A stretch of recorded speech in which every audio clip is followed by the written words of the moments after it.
Todo este tiempo en manos del Señor. Gracias, bendito Señor, por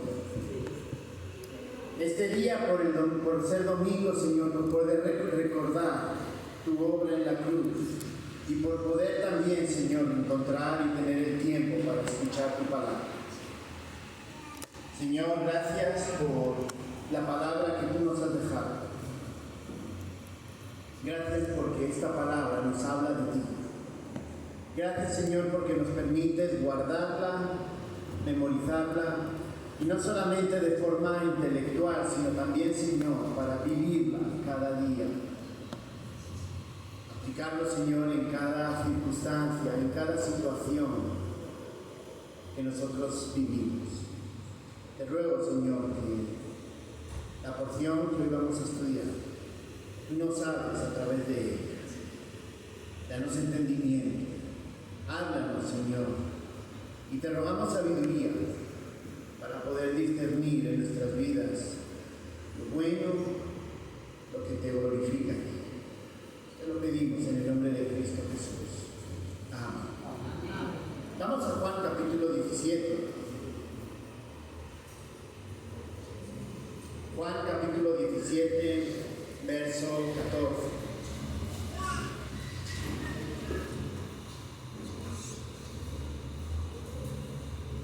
Normalmente hay tres afirmaciones que una iglesia cristiana dice. Somos teocéntricos, es decir, estamos centrados en Dios. Creemos quién es Dios. Creemos que Dios es el creador. Creemos que Dios es el ser absoluto y nosotros sus criaturas. También decimos ser cristocéntricos. Cristo es nuestro Señor. Cristo murió en la cruz por nuestros pecados. Nuestra salvación no viene por ninguna otra razón que la obra de Cristo en la cruz. Y nuestra santificación viene y estamos en ese progreso. ¿Por qué? Porque Cristo obró en la cruz y nos envió al Espíritu Santo. Y cuando vamos comprendiendo quién es Cristo, también nos vamos santificando. Pero también decimos que somos bibliocéntricos. Bibliocéntricos quiere decir que la palabra, la Biblia, es central en la iglesia. Y resulta muy importante, y es muy importante, la parte de la centralidad de la palabra en nuestras vidas. Como ya hablamos la semana pasada, pero me gustaría poder, hablando de la semana pasada, hablábamos de la necesidad de discipular, de compartir el Evangelio y discipular a los demás. Hablando acerca de la centralidad de la palabra. La Biblia no solamente es un manual de instrucciones de haz o no hagas. Va mucho más lejos que simplemente decir puedo hacer tal cosa o no puedo hacer esta otra cosa. Sino que la palabra de Dios justamente nos habla de quién es Dios.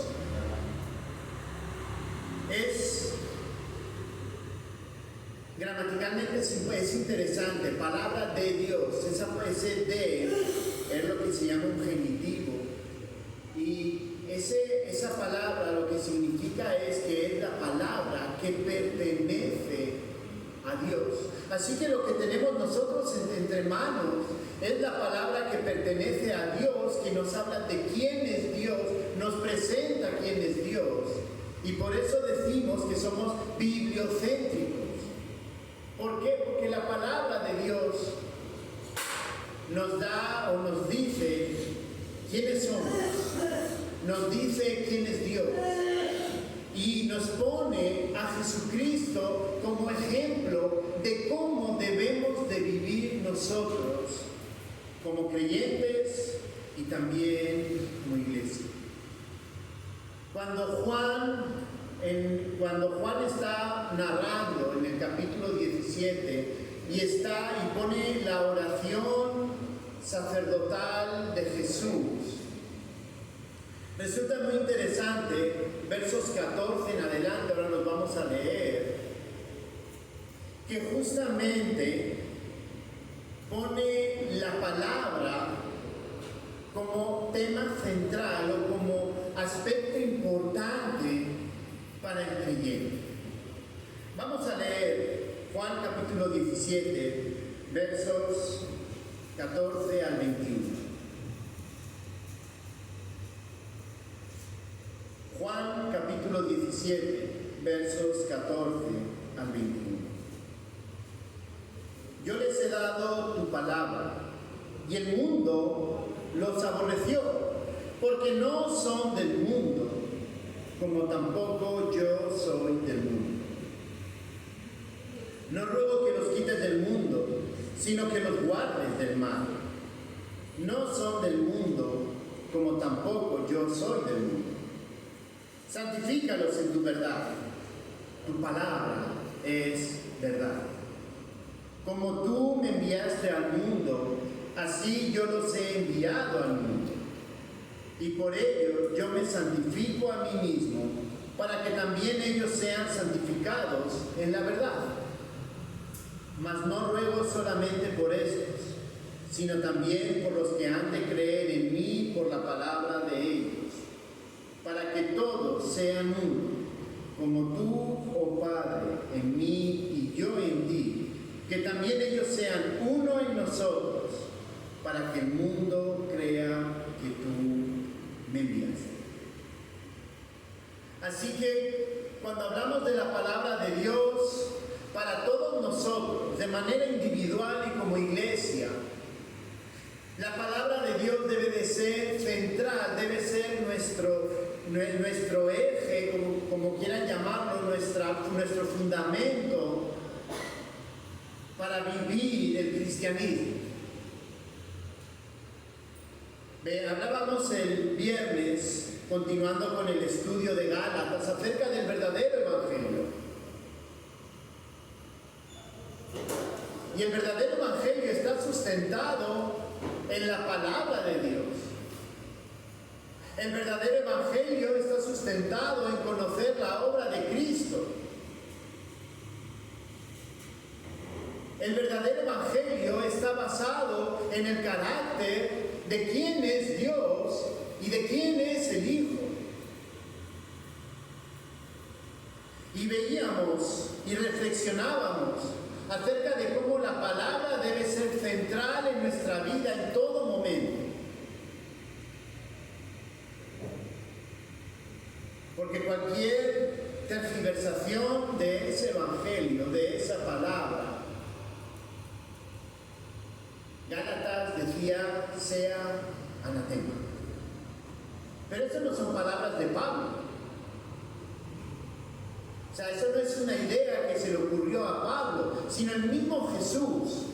Cuando habla acerca de la palabra, Él establece o nos presenta y nos insiste en que la palabra de Dios debe de ser central en nuestras vidas.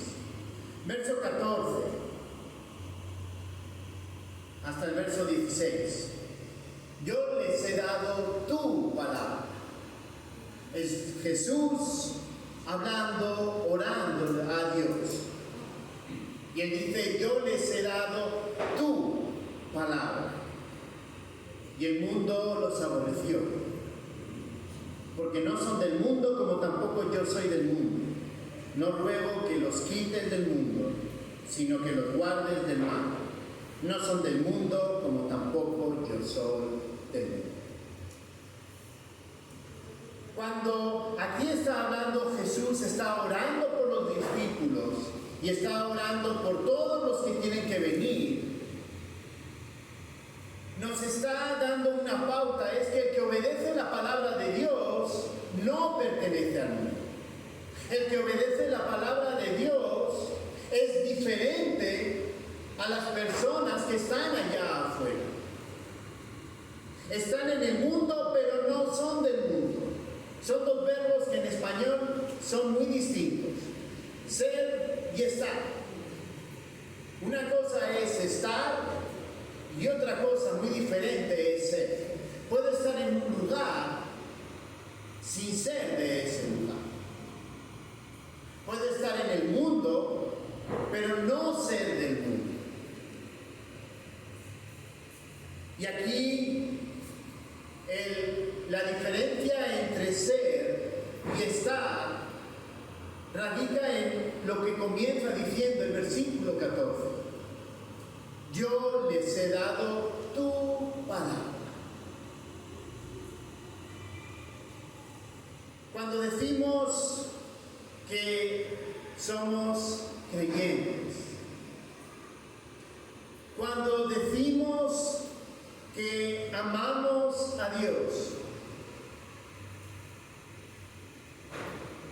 esto tiene implicaciones bastante profundas para nuestra vida. Y las implicaciones es que la palabra de Dios debemos apropiárnosla como creyentes. ¿Quieres ser un verdadero hijo de Dios? Aprópiate de la palabra. ¿Quieres estar en el mundo pero no ser del mundo? Aprópiate de la palabra. Queremos como iglesia estar en el mundo, ser luz, como habla tanto Mateo, en Mateo capítulo 5, que habla de ser luz, sal y luz. Queremos ser sal, queremos ser luz, queremos ser un testimonio en el mundo. Perfecto. Estamos en el mundo, pero no somos del mundo. ¿Y qué es lo que nos debe de identificar a los creyentes? La palabra. Pero no solamente es una identificación de decir, yo sí creo en la palabra y la tengo guardada, sino lo que nos está llamando es a vivir la palabra de Dios. Esa palabra que describe quién es Dios, esa palabra que pertenece a Dios, esa palabra que nos dice cómo es el carácter de Dios. Y entonces Él nos llama a reflejar ese carácter de forma personal y como iglesia.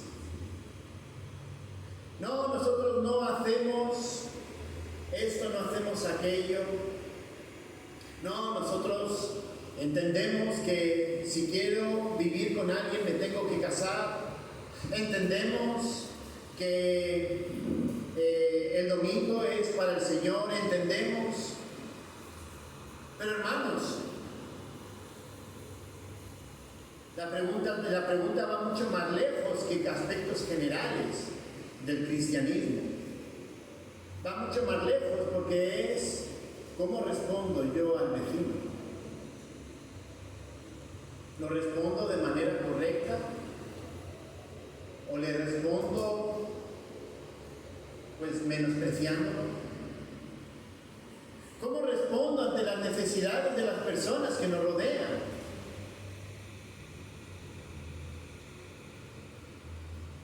A veces no es solo una cuestión de dinero, a veces es una cuestión de compañía.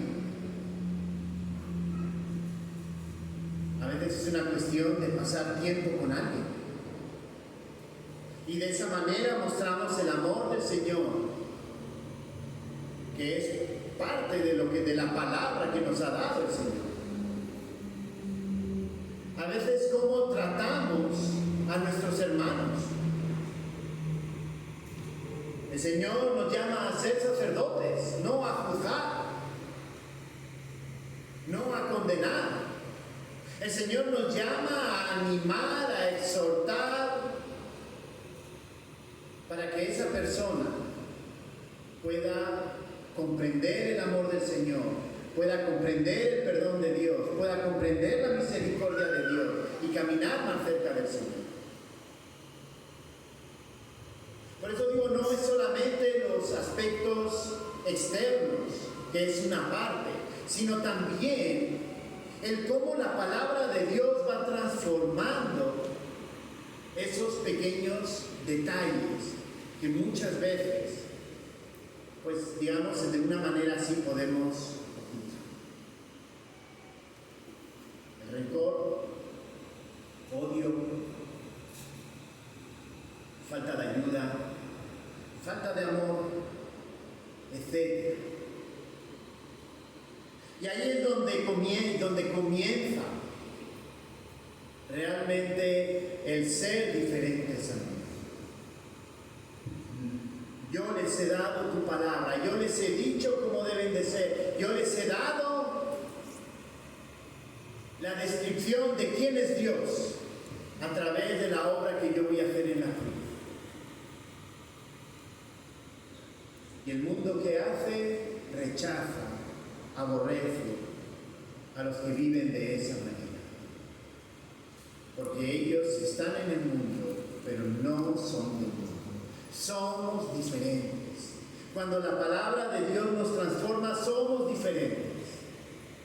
Alguien me enseñaba, escuchando una predicación, hablaba justamente acerca de ser diferente y sufrir esa persecución.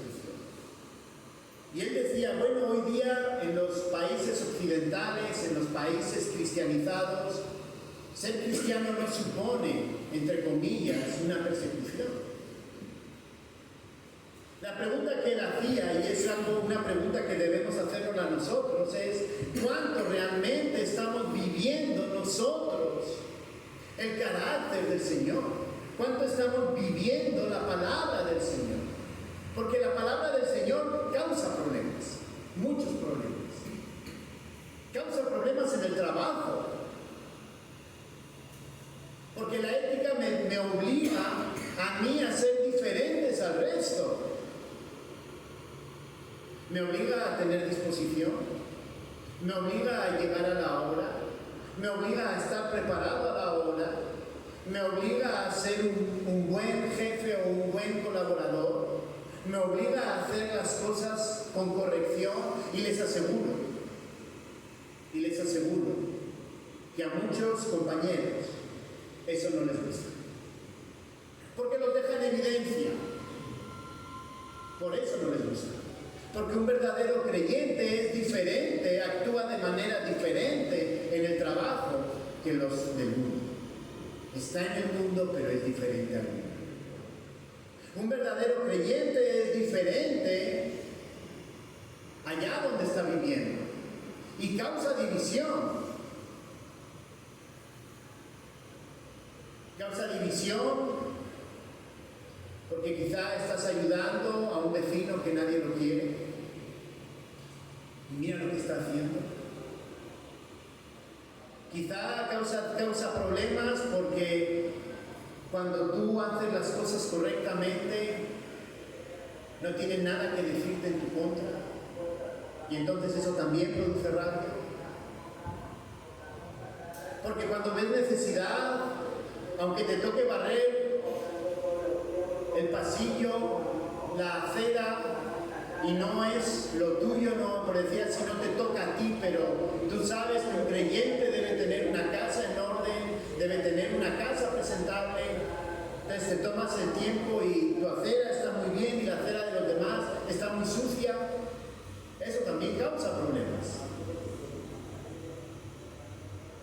Y cuando hablamos de la familia, y cuando hablamos de la iglesia, ser un verdadero creyente causa problemas, porque ser un ejemplo de estar viviendo la palabra de Dios completamente causa problemas, aún estando en un mundo cristiano, en un país cristianizado. Causa problemas vivir verdaderamente el evangelio. Yo les he dado tu palabra. Lo voy a poner para nosotros. Él nos ha dado su palabra. Y el mundo nos aborrece. Porque no somos del mundo. Como tampoco yo soy del mundo, ¿no, Jesús? No ruego que nos quite del mundo, sino que los guardes, que nos guarde del mal. Vivir el Evangelio, vivir la palabra de Dios, ser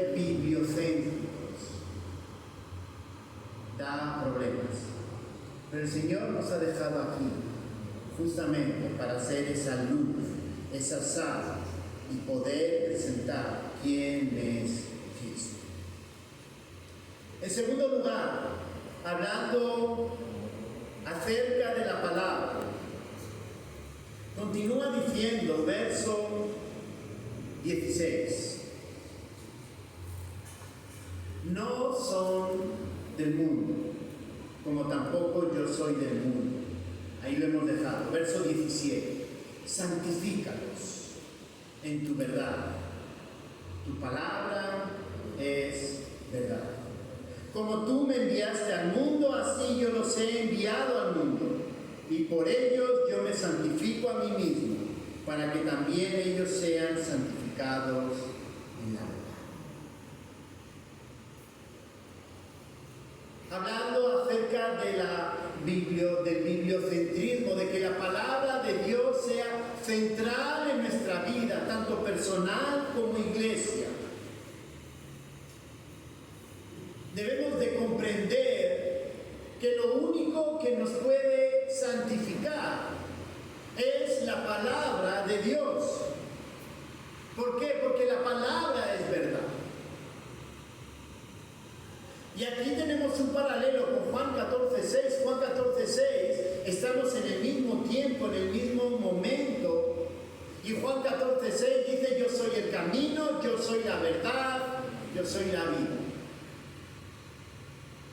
Él está haciendo la afirmación de que Él es la verdad.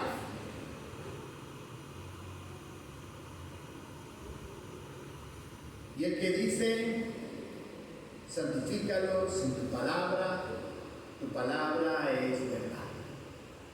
Así que la palabra de Dios es la afirmación plena de que lo que esto contiene, lo que nosotros tenemos entre manos, lo que está haciendo es presentándonos y mostrándonos quién es el Señor. Y la única manera de poder santificarnos es a través de la palabra. Si la palabra de Dios queda guardada en el estante durante la semana y solo lo sacamos para la reunión, no nos estamos santificando a través de la verdad. No nos estamos santificando a través de la palabra. La santificación tiene o está asociada a la santidad de Dios. Y lo que la palabra nos invita es que nosotros debemos de parecernos cada día más a Cristo. ¿Y cómo conocemos a Cristo? Para santificarnos a través de su palabra. Si nosotros no abrimos la palabra de Dios,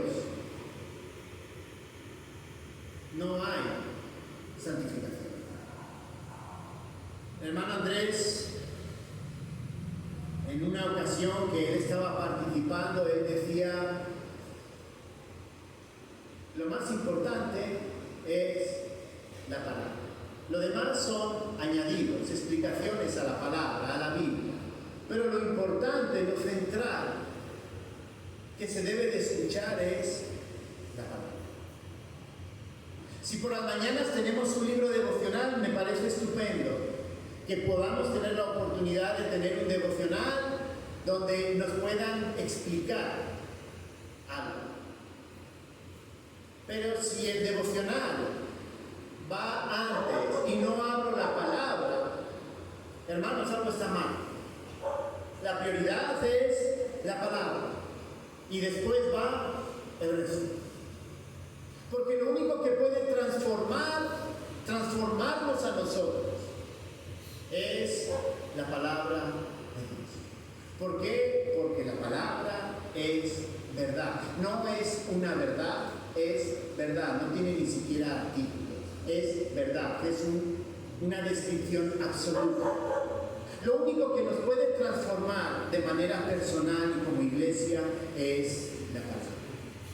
Si no la abrimos, si no nos dejamos influenciar, si no nos apropiamos de la palabra, si no nos apropiamos de conocer quién es Dios, no estamos siendo transformados. Y entonces seguimos como Pablo lo menciona como creyentes que necesitamos todavía leche porque no somos capaces de comer algo más sólido. La santidad tiene que ver con madurez. Y Él está pidiendo, santifícalos. Santifícalos. La santidad tiene que ver con madurez. Si estamos igual que hace 5 años, hay algo que está mal en nosotros. Hay algo que estamos haciendo mal. O simplemente estamos leyendo por leer la palabra. O la otra opción, la pregunta que nos debemos hacer es, ¿estamos abriendo la palabra? Cuando nosotros abrimos la palabra, cuando nosotros escuchamos lo que Dios, esa palabra que es de Dios, que nos habla de quién es Dios, debemos autoevaluarnos. ¿Qué está pasando con nuestra vida? E insisto, no solamente son los pecados grandes y visibles que normalmente solemos tener rápidamente en mente. Son pecados tan sutiles como pensar mal. Son pecados tan sutiles como desear el mal a otra persona. Son pecados tan sutiles como hablar mal de otra persona. Son pecados tan sutiles como dejar de orar por mis hermanos. No, pero ¿por qué es pecado no orar por los hermanos? Porque el Señor en su palabra dice, amémonos los unos a los otros, oremos los unos por los otros. Así que si no estoy orando los unos por los otros, estamos desobedeciendo y estamos pecando. Es que hay que llamarle pecado a lo que la Biblia, a lo que la palabra de Dios llama pecado. Si no estamos orando los unos por los otros, estamos pecando. No nos vamos a morir, pero es un llamado de atención para que retomemos una buena práctica. Si estoy hablando chismes de otros, no, pero es que yo solamente estoy dando la información para que, no hermano, no es chisme, es simplemente para que entiendan cómo está el hermano. No, a veces lo justificamos en una aparente santidad. Pero cuando hablamos chisme, también estamos pecando. Porque no estamos amando al hermano. Y la palabra es clara. Si tienes algo contra tu hermano, estupendo. No hay la Biblia no dice que no hay nada en contra. Simplemente te dice, primero, ten la seguridad, 2, que realmente sea real lo que tú estás hablando. Y 3, que cuando lo cuentes o lo hables, sea para restaurar, no para condenar a la otra persona. Ahí es donde el chisme se convirtió en pecado. El Señor tiene que tratar muchas veces ese chisme en nuestras vidas. ¿Por qué? Porque si queremos santidad, santidad significa parecernos al Señor.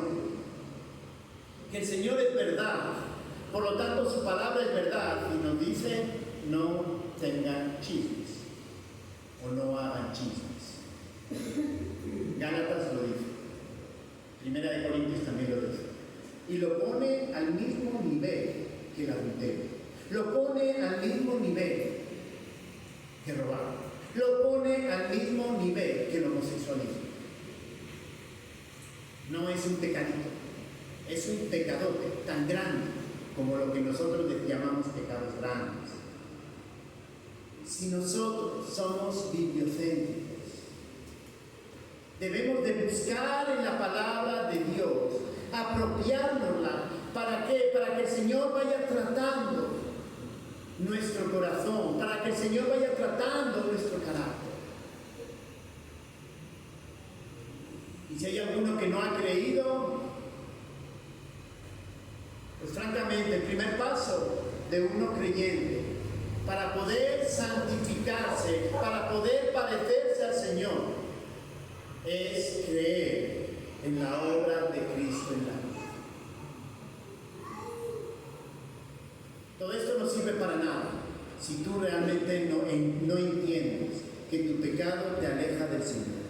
Quieres vivir en santidad, comprendes que quieres honrar a Dios, tu primer paso es creer en la obra de Cristo en la cruz. Así que en primer lugar, hablando acerca de que el Señor nos ha dado una palabra, debemos de vivir como creyentes y como iglesia la palabra de Dios, es porque en primer lugar el Señor es quien nos ha dado la palabra. Nos ha dado la palabra porque estamos en el mundo, pero no somos de él. También en segundo lugar, porque la palabra de Dios es la que nos transforma, la que nos santifica. Hermanos, no hay magia en la santificación. No hay magia. Lo que hay es conocer quién es Dios y confrontar nuestra vida al carácter de Dios. Y eso solo se puede hacer a través de la palabra. Verso 18 continúa hablando 18 y 19 acerca de la santificación. Se dan cuenta que en el verso 14, 15 y 16 hablaba acerca del mundo. Pero el verso 18 sigue hablando acerca del mundo y estamos hablando de que la palabra es la que nos transforma, ¿no? Dice, como tú me enviaste al mundo, así yo los he enviado al mundo y por ellos yo me santifico y a mí mismo para que ellos también sean santificados en la verdad. Es decir, estamos en el mundo, en un mundo pecador, en un mundo que tiene prácticas que van en contra de Dios.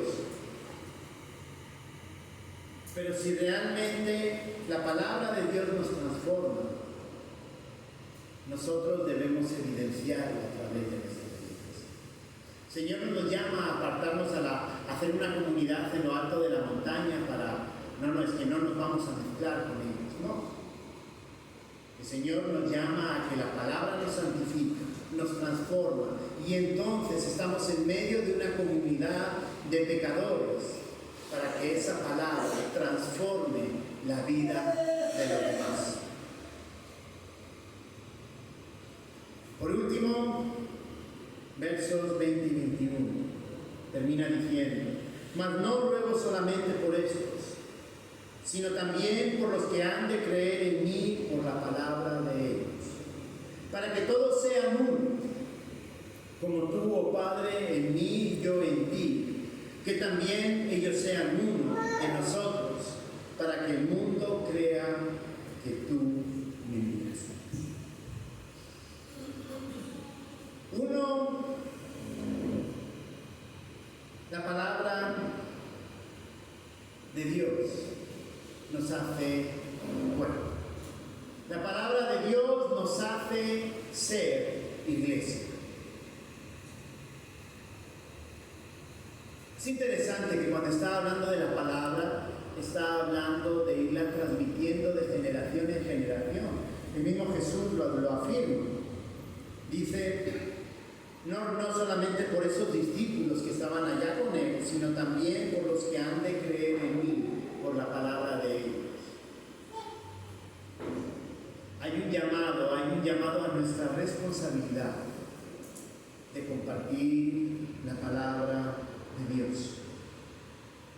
Y es un llamado serio, lo veíamos la semana pasada cuando veíamos Mateo capítulo 28 y veíamos el mandato, la encomienda, hacer discípulos. Es no solamente ir y decirle Señor te ama, tienes que creer y arrepentirte, sino acompañarlo.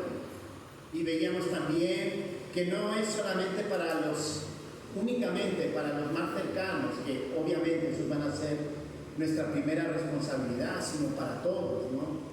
Y poníamos el ejemplo de cuando vemos gente tirada en la calle que realmente tiene necesidad del Señor. Pero aquí está yendo un poquito más lejos, hablando acerca de esa comunidad que está siendo transformada por la palabra. Y está hablando acerca de la unidad. Veíamos en 1 Corintios, y eso lo vimos en febrero, que cuando hablábamos de unidad, no estamos hablando de ser exactamente iguales. Dios nos ha hecho diferentes, nos ha hecho complementarios, nos ha dado dones que nos complementan. No todos son maestros. Hay gente que su don, lo que Dios le ha puesto, el llamado de Dios para su vida, hay gente que su llamado es orar. Hay gente que su llamado es servir, y servir puede ser abrir la puerta a cada reunión, tener la capilla lista a cada reunión. O si hay una actividad, tenerlo preparado para esa actividad.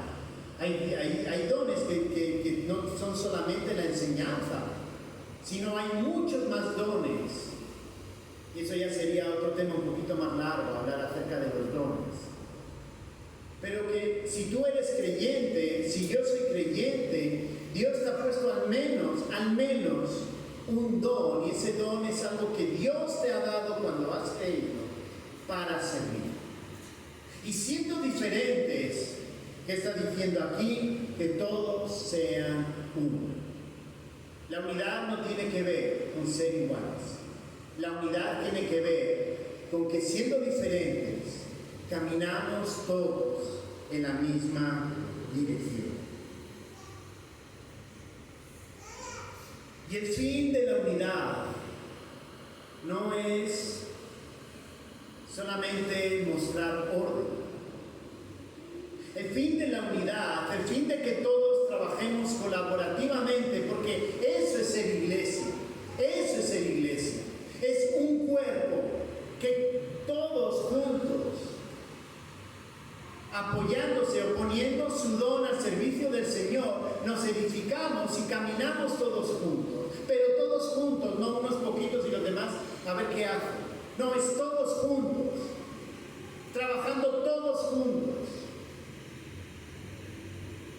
El fin de la unidad, a través de la palabra, de lo que nos enseña la palabra, a través de lo que nos habla acerca de quién es el Señor, quién es Dios. El fin de la unidad, dice, es para que el mundo crea que tú me enviaste. Hermanos, esto no es una cuestión de competencia. ¿Quién es mejor? ¿Quién manda más? ¿Quién hace más? ¿Quién hace menos?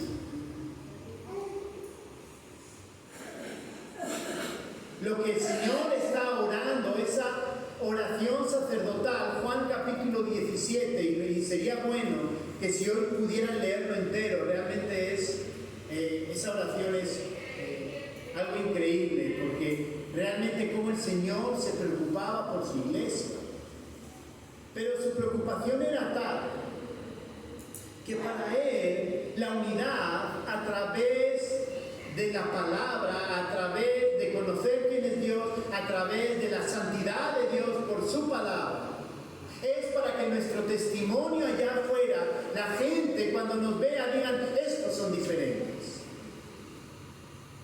Hermanos, ya hay mucha gente haciendo lo mismo.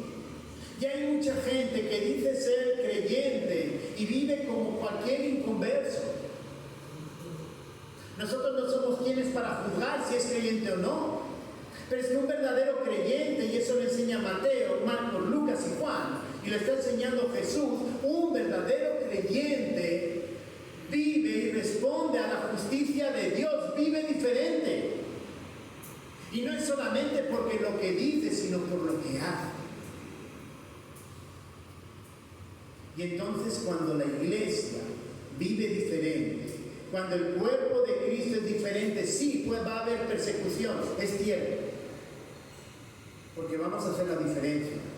Pero también van a haber muchas personas que van a entender cómo Cristo puede transformar sus vidas. ¿Quieres que tus compañeros de trabajo vean a Cristo en tu vida? Sé el mejor trabajador para el Señor. Sé puntual, nada de mentiras, nada de pérdida de tiempo. Las cosas justas. Si hay que pagar, si eres jefe y te toca pagar, pagas con justicia. Si tienes que aplaudir porque alguien ha hecho algo bueno, lo aplaudes porque es justo que el que lo ha hecho bien lo haga. Y si lo tienes que exhortar porque lo ha hecho mal, lo exhortas con amor, para mostrar el mismo amor que ha tenido Cristo contigo al perdonarte los pecados. No condenándolo, tú eres un inútil, te vas a la calle. Entonces ahí es donde empezaremos a mostrar el amor de Dios en el trabajo. Y en la familia, no, es que nosotros mira la Biblia, mira, no sé qué. Mujer, ¿cómo tratas a tu marido? Marido, ¿cómo tratas a tu mujer? Padres, ¿cómo tratamos a nuestros hijos? ¿Cómo los exhortamos? ¿Cómo los encaminamos al Señor? Y hermanos, recordemos que no es solamente haber hecho la oración.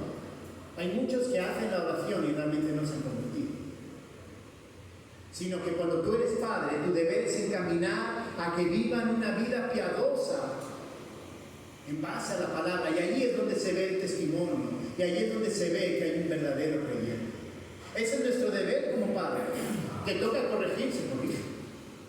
Pero se corrige no porque agarrar 20,000 pesos está mal, que sí está mal, sino porque la palabra de Dios dice que robar es pecado, que robar ofende a Dios.